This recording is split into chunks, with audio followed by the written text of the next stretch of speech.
In the 1950s, Gordie Howe was introduced to professional ice hockey.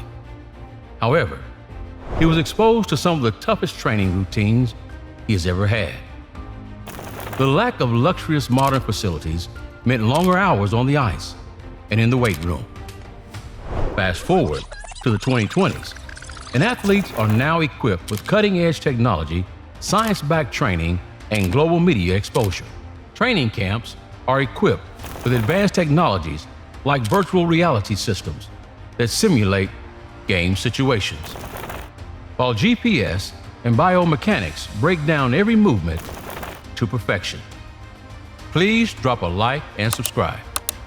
But as the game evolves, how do the stars of today measure up to the legends of the past?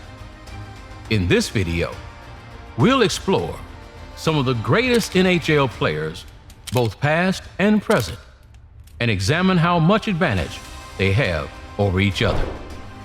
The 1950s was a golden age of the NHL, a time when some of the greatest players made their mark on the sport. Back then, off-season training was a far cry from what it is today. Players like Gordie Howe and Wayne Gretzky was largely left to their own devices, sticking to simple routines like evening jogs, relying on common sense to stay fit. Training camp was where the real work began, the place where they would push their bodies back into game shape for the tough season ahead. During that time, NHL players were allowed to show up to camp no more than 7 pounds over their playing weight, a limit that's often misunderstood. This wasn't permission to arrive out of shape. Instead, it meant players expecting to shed those extra pounds through intense skating sessions, pushing themselves to the limit in the first 2 weeks of camp. The tough criteria was necessary to get them into peak condition. Meanwhile, the world of training began to change in the mid to late 1950s, when weight training became a thing, transforming how players built their bodies. Through the 1960s and 80s, muscle mass became a defining feature as strength became a key part of the game. But how did it help some of the greatest players in the NHL? Gordie Howe was more than just a hockey player. He was the best in his time. Many consider him the greatest hockey player ever because he was incredibly strong, fast, and tough. During his career, he led the NHL in scoring 6 times and finished in the top 10 21 times. He won the Stanley Cup 4 times with the Detroit Red Wings, and he was named the league's most valuable player 6 times. Howe's success didn't just come from talent, it came from hard work. His training was intense. In the off-season, he often did physical labor, like working on farms or in construction, to build his strength. He would skate outdoors for hours, developing incredible endurance. His workouts focused on body weight exercises, keeping him strong and quick. Howe wasn't just getting ready to play, he was preparing to dominate. While recent players use advanced training methods, Gordie Howe built his skills through determination, becoming the hockey legend we know today. However, Wayne Gretzky had a similar experience in his NHL training. Wayne Gretzky is hailed by many as the greatest hockey player to ever grace the ice. He was a man who shattered expectations and redefined the pursuit of athletic greatness. In a sport driven by physical prowess and intense training routine, Gretzky always displays his physicality. Remarkably, Gretzky accomplished his legendary feats without subscribing to a rigid workout routine. Instead, he relied on his natural instincts, unmatched vision, and on-ice brilliance. Throughout his storied career, it wasn't endless hours in the gym that set him apart. It was the skill he brought to the rink when the stakes were highest. During a memorable TNT broadcast, Gretzky reflected on his unconventional approach to training, recounting a tweet where he famously quipped, "I did 6 push-ups and scored 92 goals. This statement captured his deeper philosophy. It wasn't about how many push-ups you could do, but how you performed under the bright lights of competition. For Gretzky, practice on the ice meant more than hours spent in the gym. Gretzky's unique perspective even extended to his critique of off-ice training. He questioned the necessity of excessive non-hockey exercises, like intense cycling, suggesting that true mastery of the game came from the ice itself, not from overtraining in the gym. However, this routine is completely different from the advanced training sessions in the 2020s. Today, a lot of the things have changed in every sport, but most especially in the NHL. Most notably, the training routine of the game has evolved. Those hockey stars worked hard in the gym, doing heavy deadlifts, squats, and big bench presses.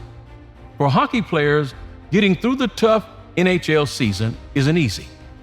It's 82 games of hard skating, hits, and slashings, leaving players bruised and battered. And that's not even counting the playoffs.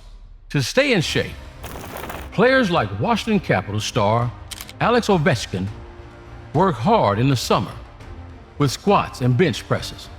Speedster Auston Matthews creates new drills to get faster, while Toronto's Maple Leafs William Nylander focuses on single leg lifts, squats, cleans, and deadlifts. It takes time and dedication in the gym to be an NFL pro. However, this routine is a far cry from the traditional training by old NHL players. Let's use some new players as an example. Alex Ovechkin is one of the greatest hockey players of all time. But he is just like most of us when it comes to training. He actively despises it. The tall player behind the Washington Capitals is nothing short of a powerhouse on the ice. Standing 6'3", weighing in at 239 pounds, Ovechkin is an unstoppable offensive juggernaut, weaving through defenders with astonishing ease as he powers toward the net. His dominance in the NHL is no coincidence, having led the league in scoring 6 times in his first decade. Ovechkin's restless commitment to his fitness and dedication in the gym have played a pivotal role in his success. His off-season training is no longer limited to traditional workouts. New technology like data-driven performance tracking and advanced biometric analysis has become a cornerstone of his preparation. Using devices that monitor every movement, Ovechkin's trainers are able to analyze his speed, power, output, and fatigue levels in real time, fine-tuning every aspect of his conditioning. Virtual reality systems are also being integrated in his routine, allowing him to sharpen his on-ice vision and reaction time without ever stepping into the rink. With precision, Ovechkin can simulate game situations, training his mind and body to respond faster than ever before. From tracking puck speed to predicting defensive plays, this technology is redefining how a player like Ovechkin prepares for the intensity of each season.